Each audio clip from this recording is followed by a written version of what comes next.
All right.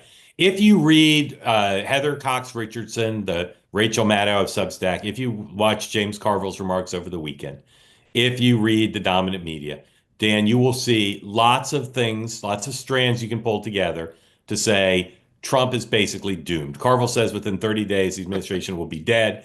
They do have lots of challenges coming up on debt and deficit and government shutdown, et cetera. So I know you said at the top the wheels are not off, but what would you say in all the things that Carville and Richardson are seizing on, what are currently the biggest threats to Trump?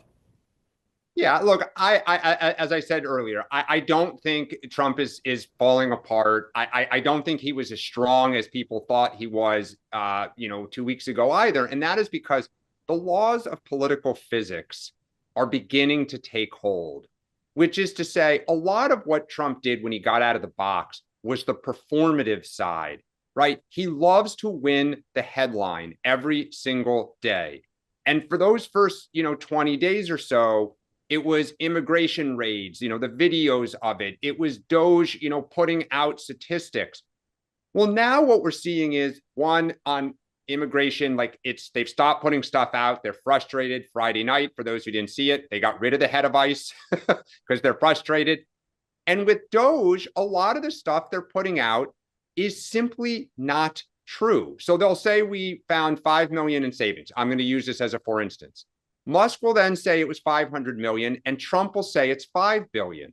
Now, a dollar found, a dollar saved is a dollar earned is good, but they're kind of like flood the zone strategy of optics and statements. We're slowly finding out they're not as true as they said.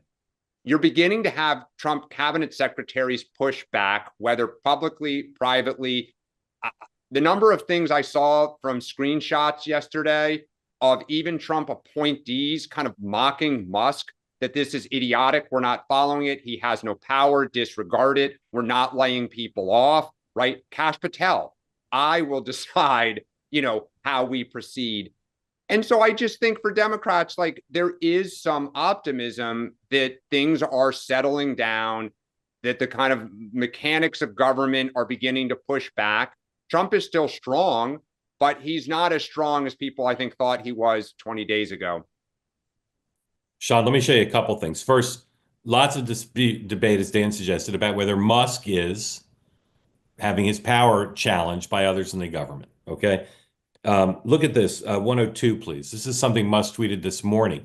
Even after several heads of departments, including some very Trumpy, some very MAGA ones, said, no, thanks, our employees are not going to be listing 5 things they did last week. Musk tweets this morning that if starting this week, if you fail to return to the office, you'll be placed on administrative leave after being told a month ago to come back. And then here is one of the great leaders of the Democratic Party speaking last night at the SAG Awards.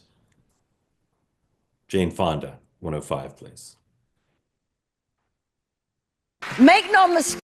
Make no mistake, empathy is not weak or woke. And by the way, woke just means you give a damn about other people. A whole lot of people are going to be really hurt by what is happening. We need to call upon our empathy and not judge, but listen from our hearts and welcome them into our tent, because we are going to need a big tent to resist successfully what's coming at us. We must not isolate. We must find ways to project an inspiring vision of the future, one that is beckoning, welcoming, that will help people believe that, to quote the novelist Pearl Cleage, on the other side of the conflagration, there will still be love, there will still be beauty, and there will be an ocean of truth for us to swim in.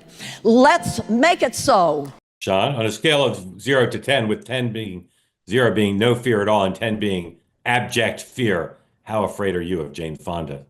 Oh, Hanoi Jane, you freak me out. I hope that they embrace that. Another Hollywood lefty that's embarrassed our country. I hope that's the messenger of the Democratic Party going forward, because you'll make it easy for us.